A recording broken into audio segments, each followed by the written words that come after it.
Hello friends. तो जैसा कि आप जानते हैं कि सीयूईटी का 2025 का एक लेटेस्ट नोटिफिकेशन आ चुका है और जिसकी अप्लाई करने की स्टार्टिंग जो डेट है वो 1 मार्च है और 22 मार्च तक हम इसमें अप्लाई कर सकते हैं। हालांकि इस बारे में इंफॉर्मेशन देते हुए हमने एक बेसिक और ब्रीफ वीडियो हमने बनाई थी और जिसके थ्रू हमें ये समझ में आया कि काफी बच्चों का एक कंसर्न है कि हम सीयूईटी का फॉर्म भरते हुए किस बेसिस पर अपने सब्जेक्ट्स को चूज करें या फिर कितने सब्जेक्ट चूज करें। जैसे कि कुछ बच्चों का क्वेश्चन था कि सर हम 3 सब्जेक्ट चूज करें या 5 सब्जेक्ट चूज करें, या फिर हमें कैसे पता चलेगा कि हमें कौन से सब्जेक्ट चूज करने हैं। देखिए, यहाँ पे मैं आपको ये बताना चाहूंगा कि आप जो भी कोर्स चूज करना चाहते हैं पहले आप अपनी एक लिस्ट बना लीजिए। फॉर एग्जाम्पल, ऐसा नहीं है कि मुझे सिर्फ ग्रेजुएशन ही करनी है। नो, आप ऐसा नहीं कर सकते कि मुझे सिर्फ ग्रेजुएशन करनी है। आपको यदि आप ग्रेजुएशन करनी है तो एटलीस्ट एक मेंटल मेकअप बनाना पड़ेगा कि हम किस फील्ड में ग्रेजुएशन करना चाहते हैं, किस सब्जेक्ट में जाना चाहते हैं। फॉर एग्जाम्पल, अगर मैं ग्रेजुएशन करना चाहता हूं बीए प्रोग्राम में, तो बीए प्रोग्राम में मैं क्या सब्जेक्ट चाहता हूं। ऐसा नहीं है कि मुझे रैंडमली कोई भी सब्जेक्ट मिल जाएगा तो और मैं कर लूंगा। ऐसा हो भी सकता है कि किसी कॉलेज में आपको मनचाहे सब्जेक्ट्स मिल जाएं और किसी में आपको एडजस्ट करना पड़े, बट स्टिल आपको एक मेंटल कॉन्सेप्ट बना करके अपना फॉर्म भरना होगा कि मुझे ग्रेजुएशन में कौन से सब्जेक्ट पढ़ने हैं। देखिए, अभी दिल्ली यूनिवर्सिटी का मैं दिल्ली यूनिवर्सिटी का एग्जांपल ले रहा हूं क्योंकि ज्यादातर लोग दिल्ली में डीयू को ही प्रेफर करते हैं। तो दिल्ली यूनिवर्सिटी का इस बार का प्रोस्पेक्टस तो नहीं आया जिसके थ्रू हम बता पाए, लेकिन हम अभी 2024 में जो प्रोस्पेक्टस आया था उसी की हेल्प से आपको फॉर एग्जांपल बताएंगे कि अगर आप एक कोई पर्टिकुलर कोर्स चूज करते हैं तो आपको कौन से पेपर चूज करने हैं अपना सीयूईटी का फॉर्म भरते टाइम।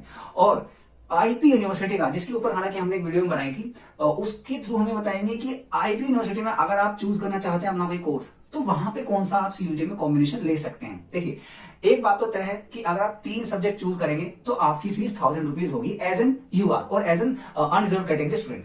बात सही है। और वैसे ही हमारे ओबीसी एससी एसटी वाले जो कैंडिडेट्स हैं उनकी फीस वेरी करेगी। और अगर आप एक सब्जेक्ट उसमें चूज करते हैं, सॉरी ऐड करते हैं, मतलब मान लीजिए कि 3 के बाद आप एक सब्जेक्ट अपना ऐड कर रहे हैं तो आपको 400 रुपए पर पेपर उसमें देना है।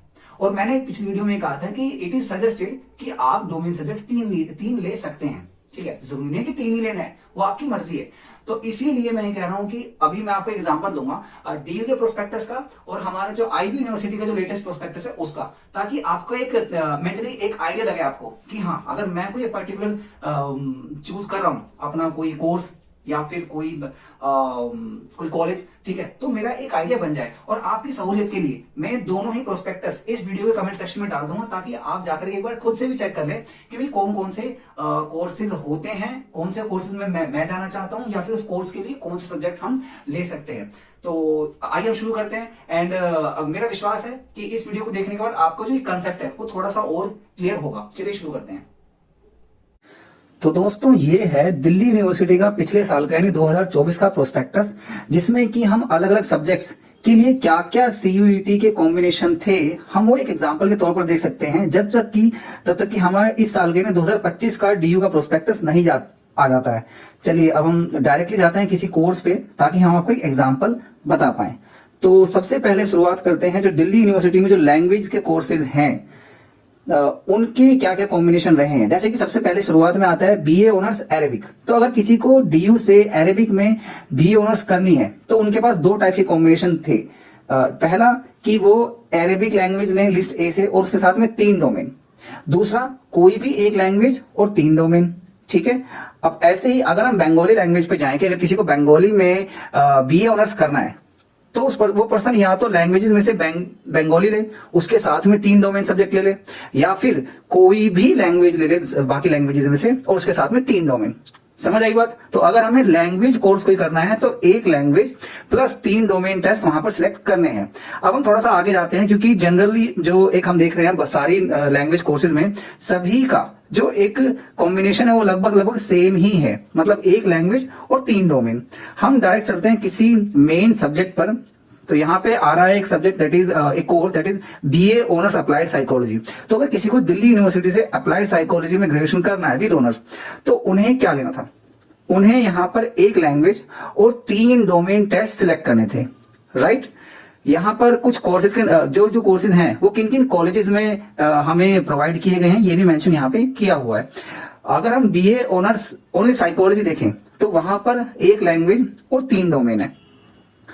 अब अगर हम एक बार बीए ऑनर्स इकोनॉमिक्स को देखें तो यहाँ पे क्या है, यहाँ पे है एक लैंग्वेज, मतलब आप कोई भी एक लैंग्वेज चूज करनी है, उसके साथ में मैथमेटिक्स या अप्लाइड मैथमेटिक्स का पेपर प्लस 2 डोमेन टेस्ट। ठीक है, तो यहाँ पे भी क्या है, एक language, mathematics applied mathematics domain subject के रूप में एक सब्जेक्ट, और उसके साथ में कोई भी 2 सब्जेक्ट जो कि आपने पढ़े हो अपनी क्लास 12th में। इसके अलावा अगर हम कोई भी रैंडम कोर्स देखें, चलिए हम देख लेते हैं एक बार बीए ऑनर्स जर्नलिज्म, यानी अगर आपको जर्नलिज्म का कोर्स करना है तो इसमें क्या है, इसमें 2 सब कॉम्बिनेशन है, ये आपको ध्यान से देखना है। पहला, इंग्लिश होनी चाहिए आपकी लैंग्वेज में, दूसरा 3 डोमेन टेस्ट, या फिर दूसरा कॉम्बिनेशन जो है वो है एक लैंग्वेज जो कि आपकी इंग्लिश है, तो English language plus general test.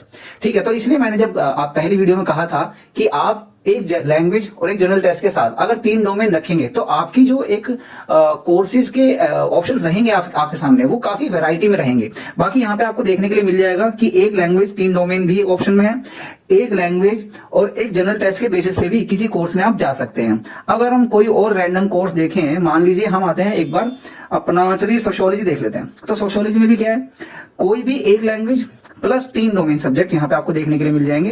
And then we go to further जो हमारे साइंस के कोर्सेज हैं, एक बार साइंस के कोर्सेज में देख लेते हैं। चलो जी, ये है हमारा बीएससी ऑनर्स एंथ्रोपोलॉजी। तो अगर आपको बीएससी ऑनर्स एंथ्रोपोलॉजी करना है डीयू से, तो आपका क्या कॉम्बिनेशन रहेगा, physics plus chemistry plus biology.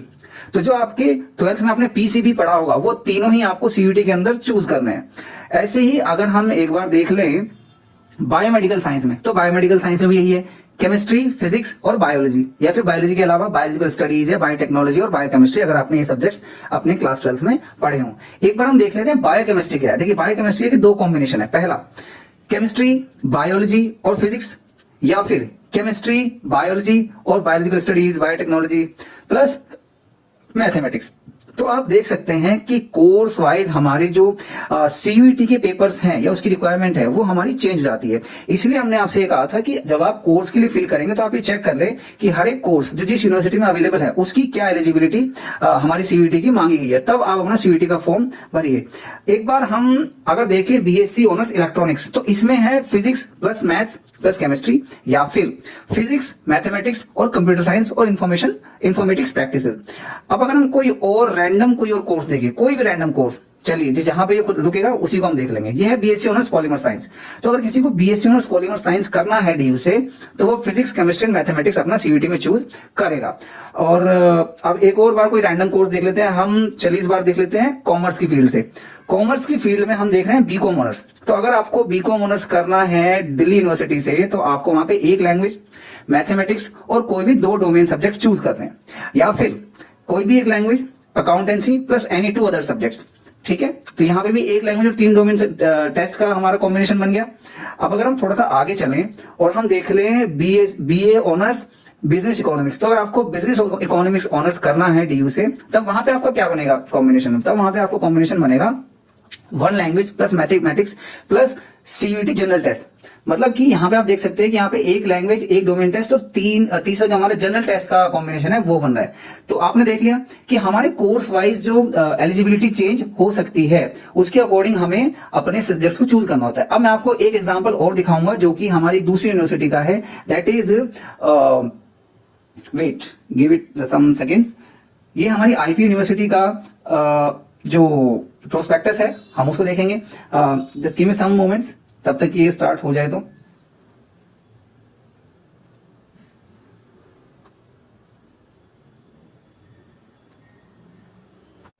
हाँ जी, तो ये है हमारा आईपी यूनिवर्सिटी का इस साल के 2025 का जो हमारा प्रोस्पेक्टस है, हम उसे देख रहे हैं इस टाइम पे। और हम सीधा चलते हैं पेज नंबर 37 पे, जहां पे कोर्स वाइज ये बताया हुआ है कि हर एक कोर्स में सीयूटी में हमें क्या सब्जेक्ट्स लेने हैं। चलिए शुरू करते हैं। यहाँ पे स्टार्टिंग हो रही है BSc packaging technology, that is 4 year degree programme. इसके अंदर में जो हमें सब्जेक्ट चूज करने हैं वो है 2, एक सेक्शन 2 में से, यानी जो डोमेन सब्जेक्ट्स है वहां से कोई भी, agriculture, biology, chemistry plus general test, right. इसके बाद में हम कोई भी को रैंडम सब्जेक्ट अगर हम चूज करें, हम यहाँ पे देख लेते हैं 4 year bachelor of arts in economics programme, यानी कि बीए इकोनॉमिक्स का 4 साल का प्रोग्राम है आईपी यूनिवर्सिटी से। वहां पे जो हमें सिलेक्ट करने हैं, पहला एक इंग्लिश ठीक है, लैंग्वेज के तौर पे इंग्लिश चूज करनी है, और 2 domain test, that is economics and mathematics.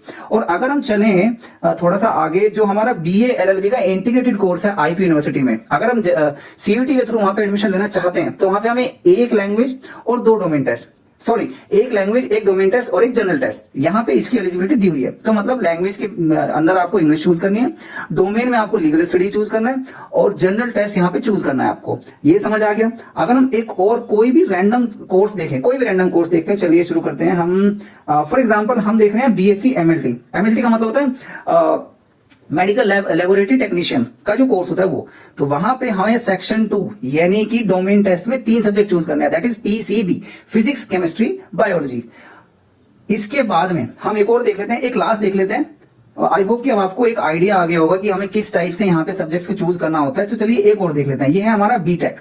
तो अगर हमें आईपीयू से बीटेक करना है तो वहां पे हमें चूज करने होंगे फिजिक्स, केमिस्ट्री, मैथ्स और बायोलॉजी, यानी कि 4 डोमेन टेस्ट, राइट। सीवीटी के थ्रू अगर हमें बीएससी बीटी करना है आईपी यूनिवर्सिटी से, तो हमें 4 जो डोमेन सब्जेक्ट्स हैं वो चूज करने हैं। सो नाउ अभी मुझे लगता है कि आप लोगों को काफी एक आइडिया क्लियर हो गया होगा कि हमें किस टाइप से अपने डोमेन टेस्ट के डोमेन सब्जेक्ट्स को सीवीटी में चूज करना है। तो दोस्तों आपने देखा कि हमने दिल्ली यूनिवर्सिटी के प्रोस्पेक्टस और आईपी यूनिवर्सिटी के प्रोस्पेक्टस में जो भी कोर्सेज दिए हुए हैं उनका एग्जाम्पल लेकर के कि हम सीयूटी में कौन कौन से पेपर भर सकते हैं, कौन कौन से टेस्ट भर सकते हैं, और उसके बाद आप किस किस तरीके से अपने जो तैयारियां वो कर सकते हैं, राइट। आई होप कि नाउ आपका जो एक कंसेप्ट होगा वो क्लियर हुआ होगा कि हमें कैसे सब्जेक्ट को चूज करना है, कैसे हमें अपने फॉर्म को भरना है। हालांकि फॉर्म को फिलअप करने के लिए हम अलग से एक वीडियो जरूर बनाएंगे ताकि आपका जो फॉर्म फिलअप को लेकर के जो डाउट्स हैं वो भी आपके क्लियर हो जाए। बट मैं चाहूंगा कि इस वीडियो को देखने के बाद यदि आपको वीडियो अच्छी लगती है आप इसे जरूर शेयर करें ऐसे बच्चों के साथ जो भी सीयूटी की तैयारी कर रहे हैं या सीयूटी की तैयारी करेंगे, ठीक है। यदि आपको वीडियो पसंद आती है आप इसे जरूर लाइक करें और जरूरतमंद स्टूडेंट्स के साथ शेयर करें। और यदि आपके कोई भी कंसर्न या क्वेरीज हैं तो आप उन्हें कमेंट के माध्यम से जरूर यहाँ पर हमें बताएं। यदि आप इस चैनल पर नए हैं तो आप इसे जरूर सब्सक्राइब करें ताकि आपको नए वीडियोस टाइमली मिल पाए। थैंक यू सो मच, धन्यवाद।